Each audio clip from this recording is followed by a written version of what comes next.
Chairman अर रजी foundation और दारुस्सेहत कराची के vice chairman doctor Syed Ali Farhan रजी से मिलने गुलिस्तान जौहर कराची में उनकी रिहाइश गाह पहुंचे। बेटों के हमरा इस्तकबाल किया।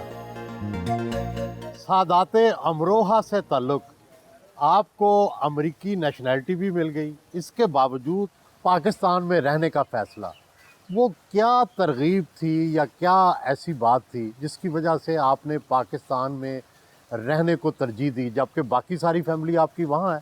सुल साहब, बहुत अच्छा सवाल आपने पूछा। मुझे और हर किसी को अपने वालिदैन से बहुत मोहब्बत और रग़बत होती है, तो कानूनी बात नहीं है इसमें। मगर मैं वालिद से बहुत ज़्यादा अटैच था, वालदा मरूमा से भी। तो यहाँ के जो हालात 90 से क्रिएट हुए, कुछ सेक्टेरियन ग्राउंड थे, कुछ एथनिक ग्राउंड थे, तो जो और मेरे वालिद हिजरत करके इंडिया से आ चुके थे, तो उन्होंने हमारी बेहतरी के लिए उस वक्त फ़ैसला तो यही किया कि अमेरिका जाओ, और मेरा एडमिशन हो गया था मास्टर्स प्रोग्राम के अंदर भी। मगर मुझे ये लगा कि he is not ready for, जो उन्होंने कहा कि मैं अपनी हिजरत के लिए तैयार नहीं है। तो वहाँ से मेरी ज़िंदगी का टर्न अराउंड होता है। और पाकिस्तान से जितनी भी मोहब्बत है जो हर किसी को अपने मुल्क से होती है, मेरे वालिद बहुत ही मुहिब वतन पाकिस्तानी थे, और वो कहते थे, बेटा हमने जो इंडिया से हिजरत के बाद मसाइल देखे और हिजरत के दरमियान देखे, अब मैं अपनी ज़िंदगी में दूसरी हिजरत नहीं चाहता। अच्छा, अमेरिका की ज़िंदगी बहुत फैसिनेट भी करती थी, इसमें बाकी फैमिली आपकी वहाँ सेटल जी। हुई? और अल्हम्दुलिल्लाह मेरे सारे बहन भाई डॉक्टर हैं, बड़े भाई कामरान, दोनों बहनें डॉक्टर हैं, फ़रहीन सबसे बड़ी बहन है हमारी, फौजिया छोटी बहन है। तो वो एक बड़ा मुश्किल मरहला था, मगर मैंने फ़ैसला किया कि अपने वालिद साहब और वालिदैन को छोड़ कर नहीं जाऊँगा और अपने मुल्क को नहीं छोड़ूँगा। तो इस तरह से मैं 98 के अंदर वापस आया और यहाँ पर कारोबार शुरू किया। ये बताएं कि आपके समाजी, रिफाही और तालीमी और ख़ासकर हेल्थ के मामले में आपके बहुत से, आपके वालिद ने कई मंसूबे शुरू किए, आपने शुरू किए, इनकी तफसील क्या है और कितना का आपका ख़र्च होता है उन पर सालाना? सर, इसका सिलसिला ये है कि मेरे वालिद साहब की ज़िंदगी की ख्वाहिश थी कि वो डॉक्टर बने, वो एक सेल्फ मेड इंसान थे। मेरे दादा इंडिया में एक रियासत के वज़ीर भी रहे, मगर मेरे वालिद ने गुर्बत में आँख खोली और वो एक सेल्फ मेड इंसान रहे। इंडिया में जब सेटल हुए तो उन्होंने पाकिस्तान हिजरत की, और पाकिस्तान में भी उन्होंने एक बहुत अच्छे अंदाज से तरक्की करते हुए नौकरी भी की, कारोबार भी किया, और आखिरी वक्त में इंतहाई फ़ाल किरदार अदा करते रहे। तो उनकी ख्वाहिश थी सारे बच्चे डॉक्टर बने। तो ईमानदारी की बात है, मैं डॉक्टर बनना मैं नहीं चाहता था, मेरा शुरू से बिज़नेस की तरफ रुझान था। मगर जो यहाँ पे देखा मैंने कि वालिद साहब की भी ख्वाहिश पूरी हो और हेल्थ केयर और एजुकेशन से रिलेटेड हूँ। मेरे वालिद ने अपने हमारे दादा के नाम पे अल रज़ी फाउंडेशन की बुनियाद डाली थी, जिसके नाम से इस वक्त 2 तालीमी इदारे स्कूल चल रहे हैं ऑन सेल्फ सस्टेनेबल मॉडल। तो इसी तरह से मैंने सोचा कि जब डिग्री ले ली है डेंटल सर्जरी की, by profession I was a dental surgeon, कि यहाँ पर रहते हुए, क्योंकि 2 जगह हमारे मुल्क में अभी भी फुकदान है, वो हेल्थ केयर और एजुकेशन है। आपके कितने अदारे हैं आप? सर, ये हमारे 2 स्कूल चल रहे हैं इस वक्त। मेन हमारा Liaquat college of medicine and dentistry है, एक डेंटल कॉलेज है, मेडिकल कॉलेज है, नर्सिंग कॉलेज है, वोकेशनल ट्रेनिंग का स्कूल है, और हॉस्पिटल है 250 और बेड का। रिफाही अदारे कितने हैं? रिफाई इदारे हम सोशल सिक्योरिटी का हॉस्पिटल पिछले 25 साल से मैनेज कर रहे हैं। अच्छा। और 2 अस्पताल और हम मैनेज कर रहे हैं, और टर्शियरी क्लिनिक इसके अलावा हैं। और अभी शहर के अलावा सजावल और थट्टा में हमने स्कूल और छोटे छोटे क्लिनिक शुरू किए हैं। कितना आपका सालाना जो है वो बजट है हेल्थ का, और कितने खर्च करते हैं, कितने लोगों को वज़ाइफ देते हैं, कितने लोगों की मदद करते हैं? बजट तो अब माशाल्लाह बिलियंस के अंदर है, लाखों से शुरू किया था। आपके बच्चे भी आपकी पैरवी करेंगे या अमेरिका जाकर सेटल हो जाएंगे? मेरे बड़े बेटे की ख्वाहिश शुरू में थी बाहर तालीम हासिल करने की, जो मेरी भी है, मगर मेरे वालिद साहब और मेरी जो वाइफ का ख़ास तौर पे मेरा किरदार रहा कि चाहते थे बैचलर्स यहाँ से करें। तो उसका माशाल्लाह इस साल IBA के अंदर यहाँ पे मेरिट पे एडमिशन हुआ। छोटा बेटा अभी O लेवल्स का इम्तहान देने वाला है, मगर मेरी ख्वाहिश है कि बैचलर्स पाकिस्तान से करें, तालीम ज़रूर हासिल करें बाहर, मगर वापस पाकिस्तान ही आएँ, और मुझे उम्मीद है कि मेरी ख्वाहिश पूरी करेंगे। पाकिस्तान की आबादी रोज़ बरोज़ बढ़ रही है, मसाइल भी बढ़ रहे हैं। आप ये बताएं कि हेल्थ और जो तालीम है, इसके शोबों में प्राइवेट सेक्टर का क्या किरदार होना चाहिए और पब्लिक सेक्टर का क्या? अनफॉर्चुनेटली पाकिस्तान में बहुत सारी अच्छाइयाँ हैं, मगर पब्लिक सेक्टर पे हम तनकीद तो करते हैं, मगर पब्लिक सेक्टर की प्रॉब्लम ये रही है कि जो कि प्राइवेट सेक्टर ने आकर एक बहुत फाल किरदार अदा किया है, क्योंकि प्राइवेट जो एसोसिएशन है पूरे पाकिस्तान की मेडिकल और डेंटल इंस्टीट्यूशंस की, मैं उसका जॉइंट सेक्रेटरी भी हूँ और मुख्तलिफ ओहदों पर काम करता रहा हूँ, कि हमको एक्सेप्ट करें, हमको आगे लेकर आएँ। इस वक्त हमारा बहुत मेजर किरदार है, we are one of the stakeholders in the health sector as well, and education. लोग कहते हैं जी, आम शहरी की शिकायत है कि प्राइवेट सेक्टर तो हेल्थ के शोबे में और तालीम के शोबे में लूटता है। सर ऐसा नहीं है, क्योंकि मैं समझता हूँ कि कोई भी मॉडल काफ़ी हद तक बाज़ जगह हो सकता है बात सही भी हो, ऐसा है, क्योंकि हर जगह फरिश्ते तो नहीं बैठे होते, मगर एक सेल्फ सस्टेनेबल मॉडल पे ऐसा कॉस्ट तो देनी है। क्योंकि सरकार के अंदर जब किसी भी स्टूडेंट का एडमिशन चाहे मेडिकल कॉलेज में होता है तो उसको लगता है चल 1000 में मैं पढ़ रहा हूँ या 50,000 में पढ़ रहा हूँ मैं, जबकि मैं समझता हूँ उसको अगर असर कैलकुलेट करेंगे फाइनेंशियल एस्पेक्ट पे जाते हुए, तो एक प्राइवेट सेक्टर की जो फीस है जो कि नॉर्मली 14 से 15 लाख रुपए पर एनम है एक स्टूडेंट की, सरकार में ही ज़्यादा कॉस्ट कर रहा होता है पर स्टूडेंट, मगर क्योंकि सरकार गवर्नमेंट दे रही होती है तो आदमी को एहसास भी उसका नहीं होता, गालिबा दर्द भी नहीं होता। यही हाल पब्लिक सेक्टर हॉस्पिटल्स का है। तो मैं समझता हूँ कि दोनों चीज़ें मिली जुली हैं सर। आपका ख्याल है दोनों को मिलजुल के चलना चाहिए? सर पब्लिक सेक्टर को हमको एक्सेप्ट करना चाहिए, हमको रेगुलेट ज़रूर करना चाहिए, स्ट्रेंगुलेट ना करें। घर के बालाई हिस्से पर खूबसूरत जिम बनाया गया, एक्सरसाइज की, बेटे को भी वर्जिश करवाई।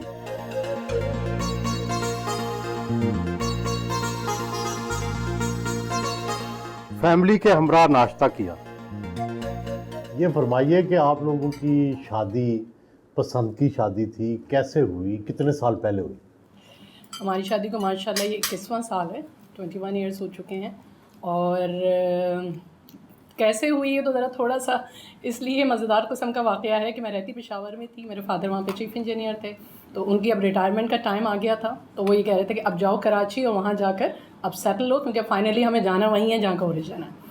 तो बस JPMC में फेडरल गवर्नमेंट की जॉब अप्लाई की, वहाँ पे 2 ही सीटें थी, उसमें माशाल्लाह बस हो गया, किस्मत खींच के यहाँ ला रही थी क्योंकि इन्होंने बुलाना था मुझे यहाँ पर, तो बस आई यहाँ पर और विद इन अ ईयर जो है माशाल्लाह शादी हो गई। ये मुलाकात कैसे हुई, पसंद कैसे किया? वो तो फिर इनकी बहनें आई थी, इनकी मदर की असल उस ज़माने में डेथ हुई थी कैंसर से, तो वो आई थी कि नहीं अब घर को ज़रूरत है किसी लड़की की, तो बस ये आए, इनकी बहनें आई, देखा और वह पसंद कर लिया। आपने भी पसंद किया?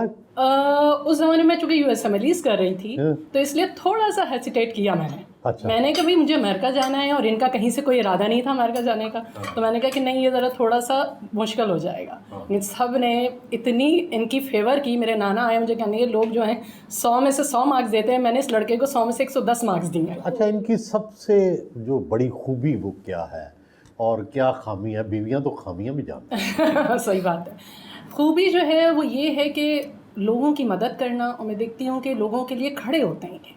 एक खूबी जो अच्छाई भी हो सकती है और बुराई भी हो सकती है कि बहुत सच्चे, यानी बहुत ज़्यादा, यानी हर बात ब्लंटली बोल देते हैं जो कि वाकई सच होती है, बट आजकल के ज़माने में लोग तो इसे एक्सेप्ट नहीं करते हैं ना, तो उनको बुरा लग जाता है। घर में लड़ाई किस बात पे होती है? लड़ाई कम टाइम देने पे। गुस्से का तेज था एक ज़माने में, मेरी पर्सनैलिटी को बैलेंस करने में इनका बहुत बड़ा किरदार है।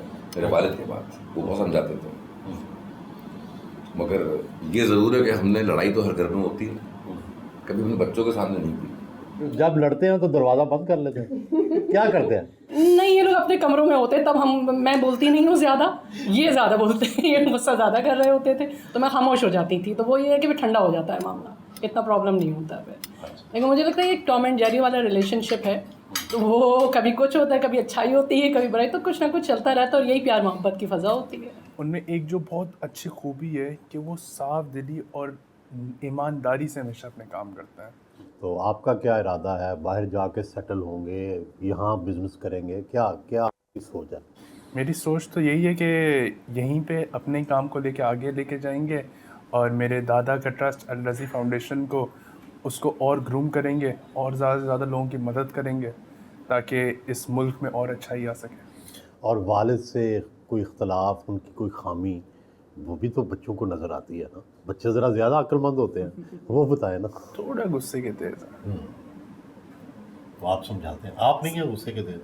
मैं रिलेटिवली कम हूँ लेकिन वालिद साहब को ये हमेशा समझाता। असल में मेरे वालिद साहब ने हमेशा मुझसे बॉन्ड जो है ना एक बेटे और बाप से ज़्यादा दोस्त का रखा है। अच्छा। तो हमेशा अपनी चीज़ें जो है हम दूसरे शेयर करते रहते हैं, तो हम मैं भी उनको समझाता रहता हूँ कि शायद ये थोड़ी बात ज़्यादा हो गई, तो इसमें कुछ बेहतरी आ सकती है, वो मुझे समझाते रहते हैं।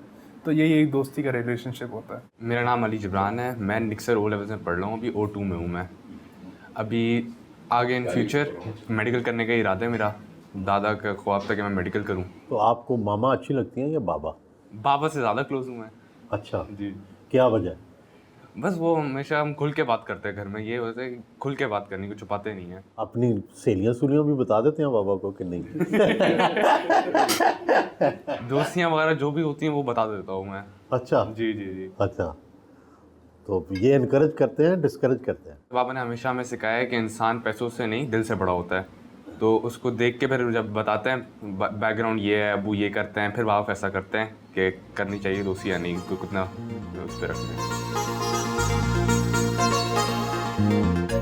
घर से रवाना होने से पहले बकरे का सदका देते हैं।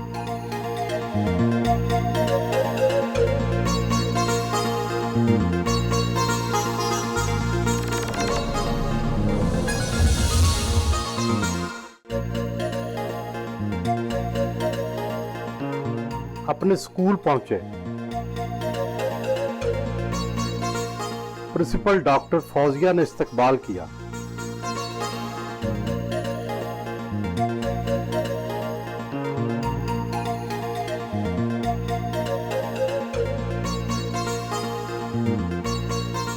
यादगारी शील्ड पेश की गई। कराची में लिसानी और फिरका वाराना फसाद रहे हैं, कभी आपकी ज़िंदगी को भी थ्रेट्स मौसूल हुई हैं? सर अनफॉर्चुनेटली जी हाँ, मेरे बहन भाई सब डॉक्टर्स थे। 90s में उन्होंने हिजरत की यहाँ से, एक और ज़िंदगी में आगे गए अमेरिका। इस वजह से आज मेन वजह यही थी। फिर ये होता रहा। फिर आमिर चिश्ती साहब जो हमारे ग्रुप चेयरमैन हैं, सब हमको 32.5 किलो का बम निकला था हमारे हॉस्पिटल के बाहर से। तो that was a tough time, आज से कोई 12-15 साल पहले। And thanks to law enforcing agencies, उन्होंने कराची का ये अमन बहाल किया है। तो मैं उनको इसका क्रेडिट उनको दूंगा। तो आती रही है इसकी वजह से सिक्योरिटी भी आप थोड़ा बहुत देख रहे होंगे, मुझे अच्छा नहीं लगता, मगर अनफॉर्चुनेटली ये वजह भी है। तो एहतियात हम पूरी रखते हैं इसमें। अच्छा, सबसे ज़्यादा खुशी का मौका आपकी ज़िंदगी में कब आया? मेडिकल कॉलेज, डेंटल कॉलेज की बुनियाद रखी थी जिस दिन कॉलेज की, डेंटल कॉलेज की अप्रूवल बैक इन 1999 मिली। वो ज़िंदगी की एक बहुत बड़ी, मतलब मैं समझता हूँ मेरी ग्रेजुएशन से भी ज़्यादा जो खुशी हुई थी, मेरा वो मौका था। ज़िंदगी में सबसे बड़ा दुख क्या है?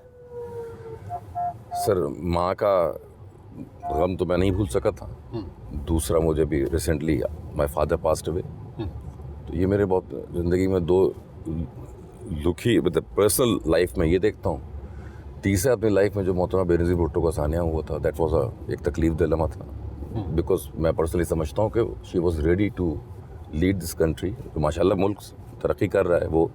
और जो ये रिसेंटली 9 मई का वाक़या हुआ है, ये दर्दनाक है कि जिना हाउस को जिस तरह जलाया गया। मुझे ऐसा लगा जैसे हमारे घर को जला दिया गया। ज़ाती आपकी आमदनी कितनी है, टैक्स कितना देते हैं? हमारे यहाँ ये भी है, लोग कमाते तो बहुत हैं, टैक्स नहीं देते। सर अल्हम्दुलिल्लाह करोड़ों के अंदर है इस वक्त टैक्स का। और कमाते कितना है? Sir it's in millions. और मिलियंस में होगा? मिलियंस, सर मिलियंस में ही समझा इसको सर, मिलियन डॉलर्स में। सर क्योंकि कंपनीज हैं तो कंपनीज खर्चा उठाती हैं। तो मैं अपने जो ज़रूरत के खर्चे होते हैं, जो मेरे शौक़ हैं सर, वो उनसे लेके मैं पूरा शौक़ क्या क्या है आपके? सर अच्छी गाड़ी, अच्छा कपड़ा, अच्छा पहनना, अच्छा ट्रैवल। अपने दोस्त और business partner senator Aamir Chishti से मिलने उनके घर पहुंचे।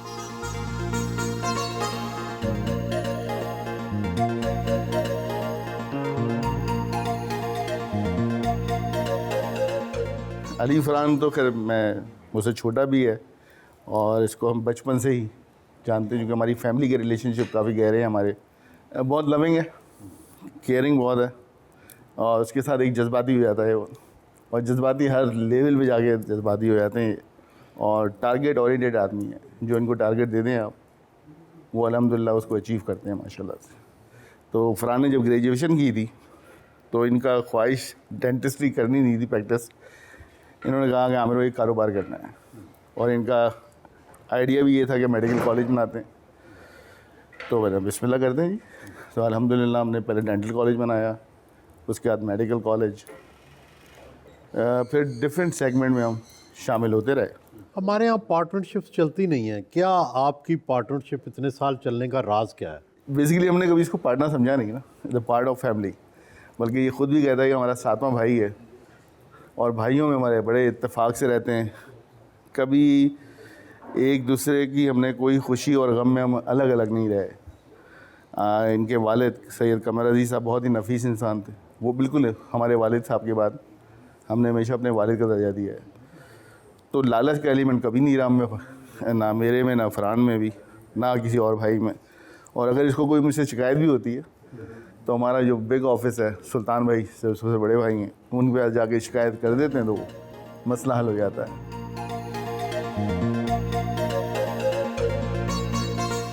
आमिर चिश्ती के भाई MNA फरहान चिश्ती भी मिलने आ गए।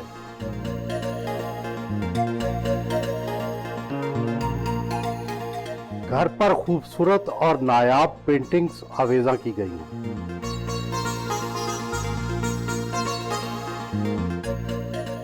पाकिस्तान में कौन कौन सी जगह देखी? सर पाकिस्तान में मुझे शफा से लेके मैं K2 तक भी गया हूँ हेलीकॉप्टर के अंदर।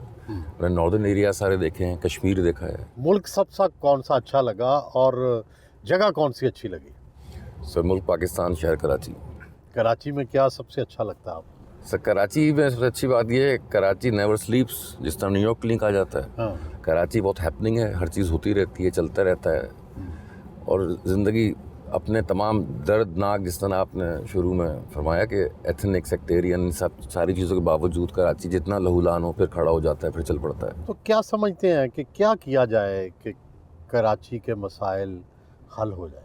सर ओनरशिप देनी होगी और मैं समझता हूँ फंड्स जो कराची को मिलने चाहिए वो अब तक अनफॉर्चुनेटली नहीं मिल सके हैं। और पावर्स को नीचे तक ट्रेवल करना होगा और एक दफ़ा बैठ के हमारे बड़ों को फैसला कर लेना चाहिए कि ये जो मुशर्रफ साहब के ज़माने में हुआ था, कराची को जो हमने देखा, कराची प्रॉस्पर भी कर रहा था, कराची में ब्रिजेस बने, कराची में डेवलपमेंट हुआ, तो उसकी एक बहुत बड़ी वजह फंड्स भी थी। फ्लो ऑफ फंड्स किसी भी चीज़ के लिए नॉर्मल है, क्योंकि corruption to me is not the only issue.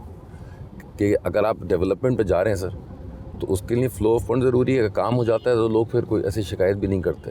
तो हमको ये अपने नए मेयर मुर्तज़ा वहाब साहब से बड़ी उम्मीद है कि क्योंकि इस शहर के बेटे भी हैं, इस शहर को आगे लेके चलेंगे।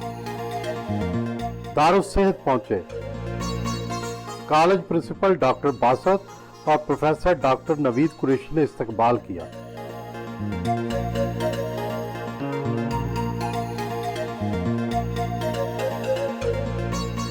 कॉन्फ्रेंस रूम में आए।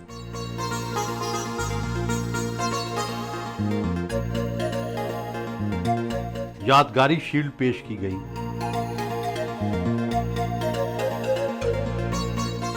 अपने जाती दफ्तर में आए।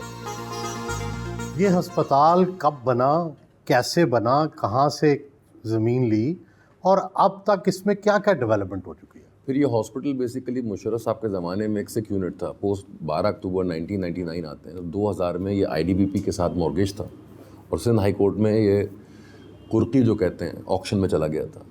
तो डिफ़ॉल्ट कर गए थे, 10 डॉक्टर्स थे, वो ओनर थे, ग्राउंड+1 बना हुआ था, ये ग्राउंड+2 तक नहीं था और बंद था हॉस्पिटल। ये 2 या 4 पेशेंट होंगे। जब हमने टेक ओवर किया है बैंक से, रीशेड्यूल करवा के लोन पे लिया था हमने, उस पर 5.5 करोड़ रुपये में बैंक का लोन पे ऑफ किया था और 3 से 5 साल लगे, 5 साल लगे थे हमको और 50 लाख रुपए में डाउन पेमेंट की थी। और अल्हम्दुलिल्लाह इस वक्त आज तकरीबन ये 23 साल पुरानी बात मैंने आपसे जिक्र किया है, 24th ईयर शुरू हुआ अल्हम्दुलिल्लाह भी।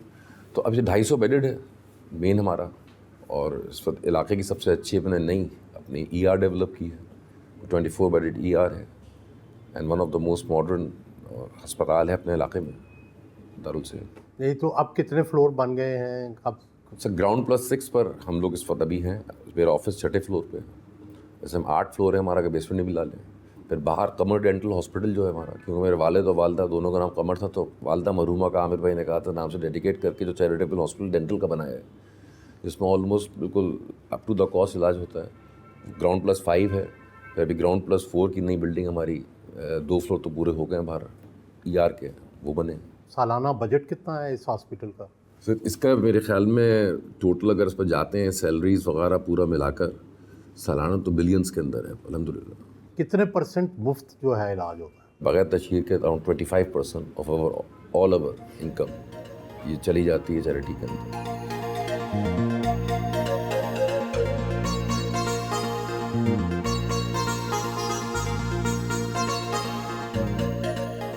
आगे आपका क्या ख्वाब है अपने ये मेडिकल कॉलेजेस को और अपनी एनजीओज़ को आगे बढ़ाने का? अब ज़िंदगी के वाले साहब के ख़ास तौर पे रिसेंटली इंतकाल के बाद जो मैंने सोचा है कि मैं अपनी एनजीओज़ पर सोशल वर्क जो ऑलरेडी करता हूँ, मैं वोकेशनल ट्रेनिंग के ऊपर काम मज़ीद करना चाह रहा हूँ एजुकेशन सेक्टर में। हमारे यहाँ क्वालिटी नहीं है वोकेशनल ट्रेनिंग की, उसको कैसे इंश्योर करें कि बाहर हमारे लोग जो हैं उनको अच्छी जॉब्स मिले?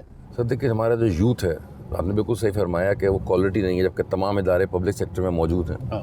कि इनको अगर फ़ाल कर दिया जाए, और जो मेरी ज़ाती ख्वाहिश है कि बजाय पब्लिक सेक्टर में जाके सरकार की शिकायत के बजाय सोल्यूशन पे जाएँ। सर प्राइवेट सेक्टर की खूबी ये होती है, जो मैं समझता हूँ कि हम तनकीद पे नहीं, काम पे यकीन रखते हैं। तो मैं अपने दिन नीचे से यंग बच्चियों से लेकर लड़कों से लेकर जो यूथ हमारा है और पाकिस्तान का मुस्तकबिल भी है, उनके लिए मजबूत तरह के जहाँ जैसे टूरिज़म का है, दीगर हैं, वोकेशनल ट्रेनिंग इंस्टीट्यूट्स कायम करने का मेरा इरादा है। ये फरमाएं डॉक्टर साहब कि यहाँ आपको ज़ाहिर है थ्रेट्स भी हैं, कराची के हालात भी ऐसे हैं, सिक्योरिटी पे आपका ज़ाती सिक्योरिटी पे कितना पैसा खर्च हो जाता है महीने में? सर ये मेरी कंपनी बेयर करती है, और thank you to Sindh police ने मुझे प्रोटेक्शन दी है। कितने गार्ड्स रखते हैं आप अपने साथ जब ट्रैवल करते हैं? सर जब मैं अपनी बुलेट प्रूफ गाड़ी में होता हूँ तो मैं एक ही आदमी रखता हूँ साथ, वरना 3 से 4 आदमी होते हैं दूसरी गाड़ी में, कवर करते हैं मुझे। अब भी हैं थ्रेट्स कराची में या काफ़ी हद तक ठीक हो गए? सर काफ़ी हद तक बेहतर हुआ है सर, बहुत बेहतरी आई है अल्हम्दुलिल्लाह। सिंध पुलिस के अलावा जो हमारे लॉ एनफोर्समेंट इदारे हैं, अल्लाह ताला सलामत रखे पाक फ़ौज को भी, उनका बहुत बड़ा पॉजिटिव किरदार है इसके अंदर। उनकी पाकिस्तान रेंजर्स का ख़ास तौर पर मैं कहूँगा, सिंध रेंजर्स का, सिंध पुलिस का, कि उन्होंने जो मुश्तरका ऑपरेशंस किए हैं, और हमारे इंटेलिजेंस इदारों का, जो हमारे अनसंग हीरोज़ हैं सर, इस शहर को आज़ाद कराया सर। आप बाहर सेटल नहीं हुए तो कभी अफसोस होता है, या जब आप कंपैरिजन करते हैं आप समझते हैं मैंने बेहतर फ़ैसला किया? सर मैं समझता हूँ मैंने बेहतर फैसला किया, मुझे कोई रिग्रेट नहीं है। लेकिन मुझे बाकायदा ऑफ़र थी, अभी भी है, कि मैं जब चाहूँ अमेरिका जा सकता था, मगर मुझे कोई रिग्रेट नहीं है, क्योंकि यहाँ पे हम फर्स्ट क्लास सिटीज़न अपने मुल्क के। वहाँ पर हम फॉर्चुनेटली किसी भी मुल्क का नाम नहीं लूँगा, आप जाके फ़र्स्ट क्लास पासपोर्ट तो ले सकते हैं, मगर शहरी नहीं बन सकते। तो जो मोहब्बत और जो कुछ मिला है इस मुल्क से मिला है सर, मुझे कोई रिग्रेट नहीं है इसका। और उनको क्या नुकसान होता है जो लोग वहाँ चले जाते हैं? ज़ाहिर है वो सिक्योरिटी के लिए जाते हैं, रोज़गार के लिए जाते हैं, लेकिन क्या उनको कुछ खोना भी पड़ता है? सर अपने रिश्ते, अपना खून, अपने लोग, अपना माहौल, अपना देश, और यकीन करें बाहर के जितने हमारी फैमिली है ओवरसीज़ पाकिस्तानी हैं, उन रहते ज़रूर वहाँ हैं, मगर दिल उनका धड़क पाकिस्तान में ही रहे होते हैं। तो भले वो ना कहें, रिग्रेट या तकलीफ़ उन्हें ज़रूर होती है। और धरती तो सर माँ जैसी होती है और माँ साझी होती है।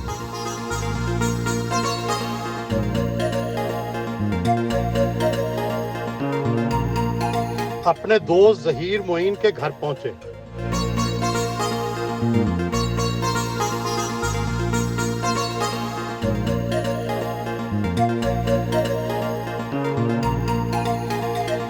और तकल्लुफ़ दोहराने का एहतमाम किया गया।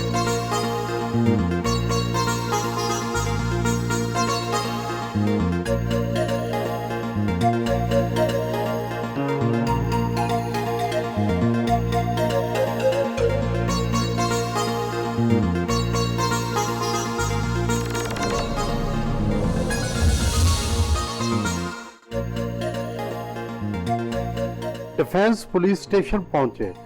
वो कराची कम्युनिटी पुलिसिंग का हिस्सा है। कराची कम्युनिटी पुलिसिंग मंसूबा के तहत बनाने गए कमांड एंड स्टाफ कंट्रोल का दौरा किया। कम्युनिटी पुलिसिंग कराची के चीफ मुराद सोनी ने ब्रीफिंग दी।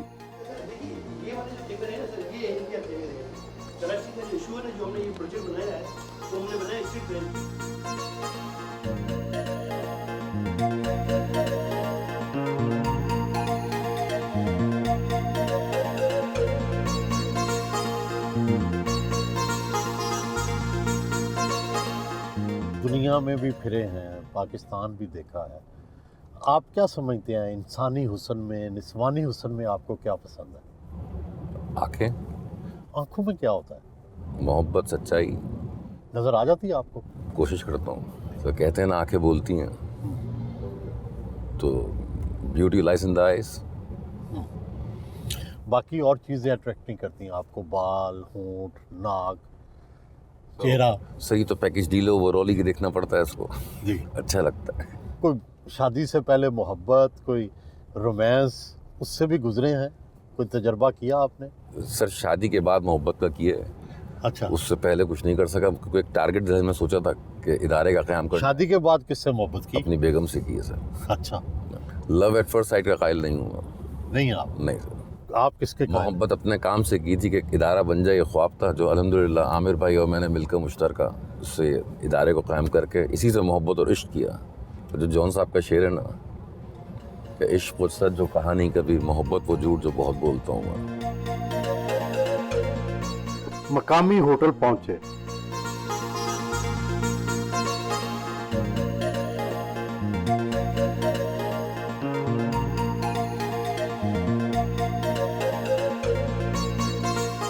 दोस्त हुमायूं ने उनके एजाज में हाई टी का एहतमाम कर रखा था।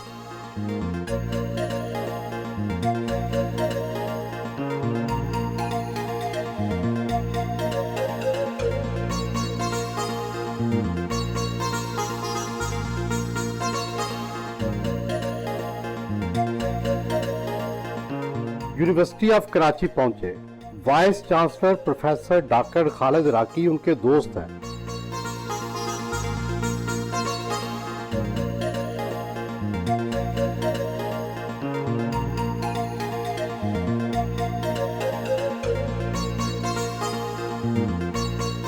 वाइस चांसलर ने उनके एजाज में इशाइया का एहतमाम किया। इशाइये में अमेरिका और ओमान के कौंसल जनरल ने शिरकत की।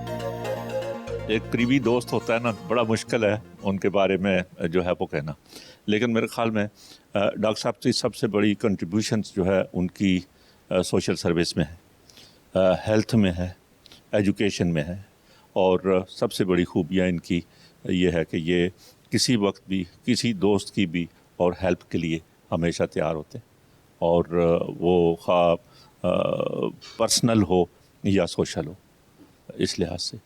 और ख़राबी जो आपने बताई है वो मैं ख़राबी तो नहीं है, मैं समझता हूँ वो भी अच्छा ही है कि अगर इनको ये फील होता है कि कोई आदमी फेयरली नहीं कोई बात कर रहा है तो वो स्पॉन्टेनियसली उसको उसी वक्त जो है वो अपोज करेंगे। डॉक्टर अली फरहान रिजवी से अगर मैं हिस्ट्री को ट्रेस करूं तो मेरे ख़्याल से मेरी इनकी पहली मुलाकात 1990 में हुई। हेल्थ के अंदर बहुत सारे लोग आते हैं कारोबार के तौर पे, but I have seen Ali Farhan not के जी health is a business, health is a social service, कि गरीबों की कैसे मदद करनी चाहिए। बहुत सारे लोगों की अफोर्डेबिलिटी नहीं होती है, उनको किस तरीके से कम पैकेजेस के साथ या जितनी भी उनकी अफोर्डेबिलिटी है उनको सेहत की सहूलतें फ़राहम की जाएँ। इस माशरे में जिसमें हम रहते हैं, लोग देखते हैं कि मेरा इकोनॉमिक बेनिफिट क्या है, मगर वो जो माशरती ज़िम्मेदारी है वो पूरे नहीं करते। और अली फरहान में ये है कि he is very committed to the community, कि कम्युनिटी को पे बैक करने का जो कॉन्सेप्ट है तो मैं अली फरहान से सीखा।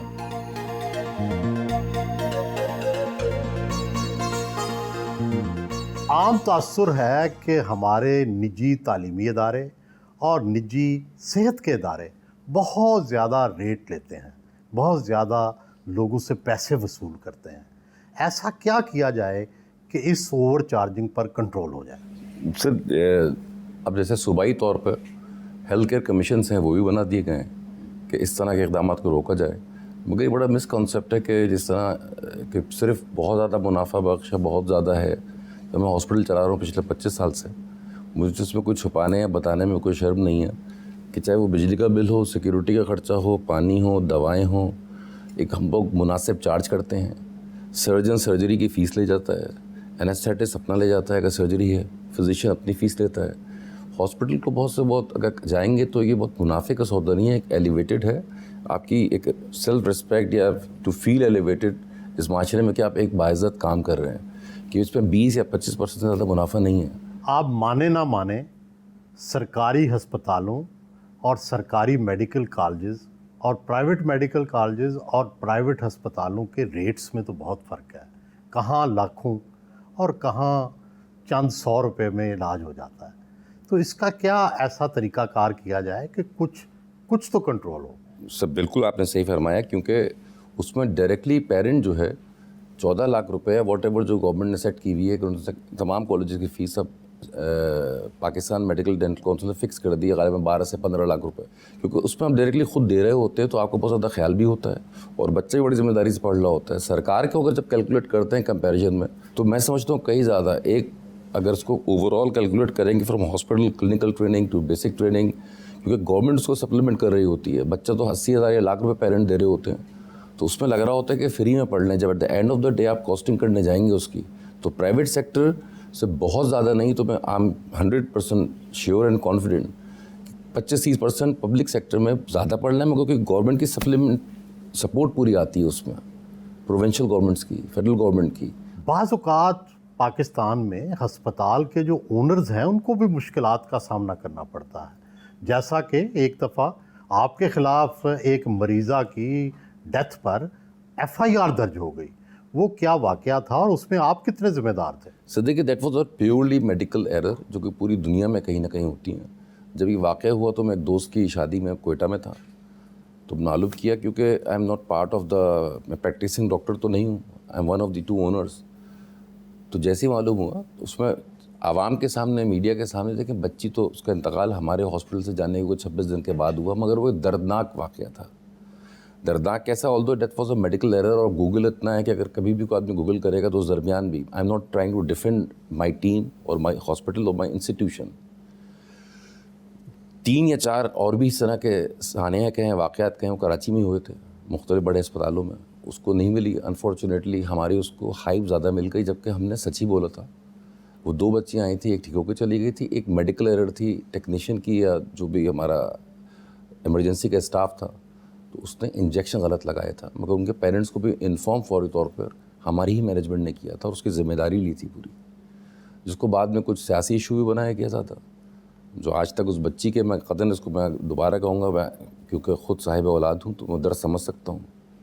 तो हमने उसकी ना सिर्फ बातचीत भी की, और आज तक हम उस बच्ची के नाम पर एक स्कॉलरशिप पर, जो हम ऑलरेडी स्कॉलरशिप देते थे, हमने अपने बोर्ड से परमिशन ली और उस बच्ची के नाम पर नशवा सीट के नाम से एक ओपन मेरिट की सीट दी जाती है उनके वालिदैन की रिकमेंडेशन के ऊपर। हाँ, हमको इसका मुझे अफसोस रहेगा विक्टिमाइज ज़्यादा कर दिया गया, जिसमें आपका तो भी ताल्लुक मीडिया से है। दुनिया भर की ये प्रैक्टिस है कि अगर डॉक्टर से गलती हो जाए तो उसका एहतसाब होता है। क्या पाकिस्तान में भी ऐसा कोई निज़ाम है? तो देखिए, ओनर्स का तो कोई से ताल्लुक़ नहीं था, स्टाफ ज़रूर इन्वॉल्व था। तो यहाँ के बाकायदा ट्रिब्यूनल्स भी हैं, बोर्ड भी हैं, उन सबको बाईपास करते हुए FIR कट गई, मीडिया पे हाइप हो गई। मैं तमाम मीडिया को जिम्मेदार नहीं देता, बहुत सारे ऐसे जिसका ताल्लुक आपसे भी है। जियो ने एक न्यूट्रल रिपोर्ट दी, क्योंकि बच्ची का गम तो सभी को था। एक मखसूस चैनल हमारे इस वक्त गालिबन खिलाफ भी था और इसको पॉलिटिसाइज़ किया गया, जिसका मुझे उस सानिया का अफसोस तो है, मगर उसका तकलीफ़ ये है कि उसको गलत तरह से बहुत ज़्यादा आगे बढ़ा दिया गया। आप खुद एक सरमायाकार हैं, पाकिस्तान में सरमायाकारी करने के रास्ते में रुकावटें क्या क्या हैं? मेरे नज़दीक नंबर 1 स्टेप ये है कंटिन्यूशन ऑफ द पॉलिसीज़ के, गवर्नमेंट किसी पॉलिटिकल पार्टी की रहे, किसी तरह रहे, मगर पॉलिसीज़ कंटिन्यू रहें जो मेजर पॉलिसीज़ हों।